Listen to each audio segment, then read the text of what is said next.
Firstly, I would like to start this video with a personal account. I've always loved motor racing, whether that be Formula 1, Rally, IndyCar, NASCAR, touring cars, literally anything with four wheels, an engine, a racetrack, and I've always loved it. But for whatever reason, motorcycle racing has always eluded me, as something I just couldn't really get into, like I could with other forms of motorsport. Until a couple of years ago, where walking through a car boot sale, DVDs were going for sale, as you do. Now, because I'm a weirdo, DVDs are my favourite form of consuming media, so naturally this collection of DVDs on sale for cheap caught my attention. Amongst the DVD collection was the 2003 MotoGP season review. It was only like 50p or something, I don't know. So I thought I'd give motorcycle racing a go. I'd before watched the 2021 Aragon Grand Prix, I also played some of the MotoGP games, and I had a positive impression of the sport, but I just never really gave it a proper chance until then. So I gave MotoGP another chance and bought the 2003 season review on DVD, got home, turned on my PS5, inserted the DVD, and just sat there and watched in amazement. Now I understood, and I could confidently say that motorcycle racing, not just Grand Prix but also superbikes, is my favourite form of racing. On that DVD I saw some of the greatest racing I've ever seen in my life. Watching riders such as Max Biaggi, Loris Capirossi, Carlos Checa, Alex Barros, Sete Gibernau battle it out going at spellbinding speeds on just two wheels. Amongst the riders, there was one that stood out. Of course, I'm not going to keep beating around the bush because you know who I'm talking about. I'm talking about Valentino Rossi. I don't care who you are, you know who Valentino Rossi is.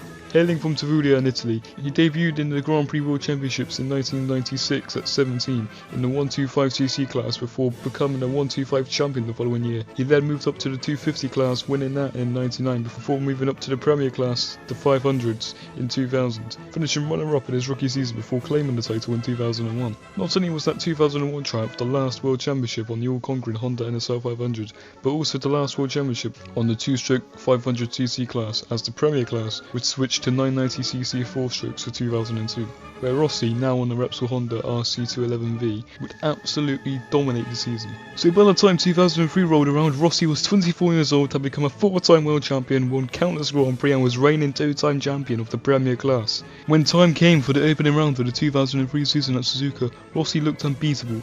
He took pole, fast lap and the race victory, but what was supposed to be a day of triumph became a day of tragedy. On lap 2, Daijiro Kato, a former 250cc world champion riding for Gresini on a satellite Honda, crashed at 130R, hitting the barriers at the Casino Triangle at high speed. 2 weeks later, Daijiro Kato succumbed to his injuries.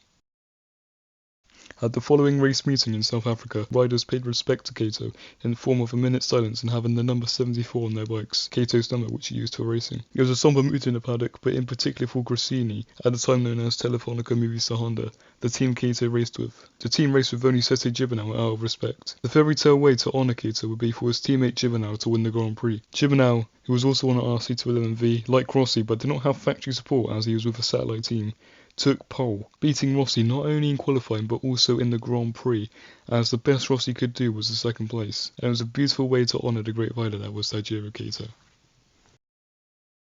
But despite the loss of such an amazing talent, the season had to go on, as the championship came to a wrap for round 3.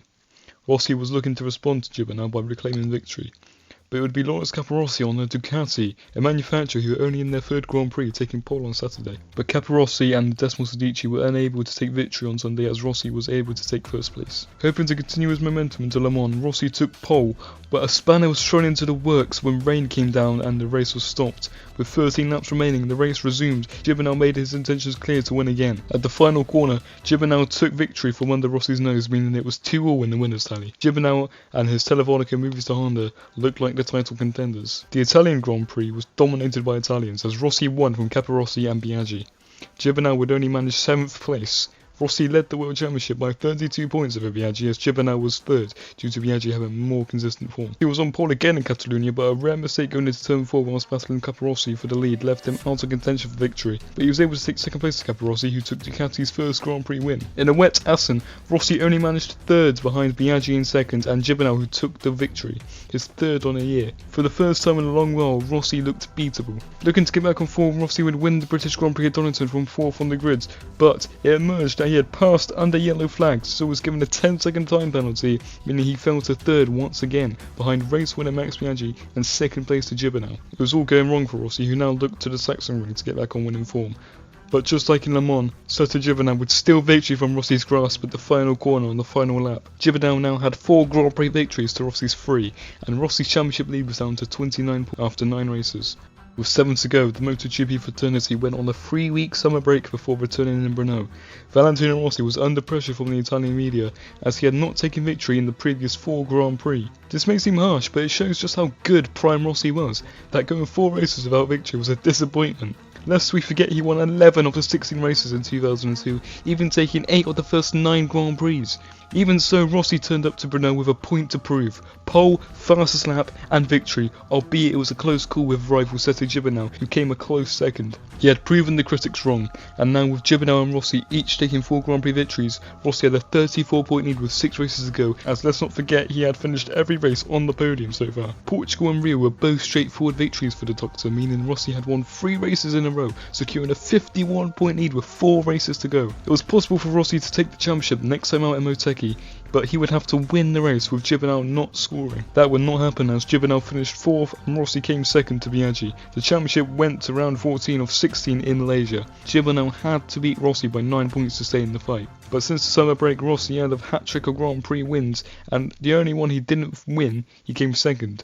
It looked like 2002 Rossi was back and everything he touched turned to gold. And it was this form that he would continue going into Malaysia as he took victory by 2 seconds over Gibernau, taking a 5th World Championship. Successfully defended his Premier Class title, now winning 3 in a row. However, there were still 2 rounds to go, the first of which was at Phillip Island. During the race, just like in Donington, Rossi once again overtook under yellow flags and received a 10-second time penalty. With the lead of the race, Rossi had to extend his lead by 10 seconds. By the end of the race, it was 15 seconds, meaning that when he crossed the line, the 10 seconds was applied and he still won the Grand Prix by 5 seconds. The 2003 Australian Grand Prix is considered by many, including myself, to be one of Rossi's best rides. The season ended at Ricardo Tormo circuit in Valencia, where Rossi would conclude his championship season with a 9th victory on the year. And so the 2003 season had come to an end, and it was another triumphant season for Rossi. In the 16 races he took 9 victories and beat nearest rival Gibernau by 80 points. Despite having to fight in the first half of the season, in the last 7 races Rossi looked like his old 2002 self, winning 6 of the last 7 races. It was this run of races that no doubt secured him the title, as all Gibernau's victories came in the first 9 races. Whilst it wasn't as dominant as the season of 2002, Rossi still finished on the podium in every single Grand Prix. The first time this was achieved since Mick Doohan in 1994, and to date, in 2024, is the last time a rider finished every single race on the rostrum. Consistency that his rivals could not match. It would prove to be Rossi's last World Championship ride in a Honda, as for 2004, he would make a surprise move to Yamaha. But that's a story for another day.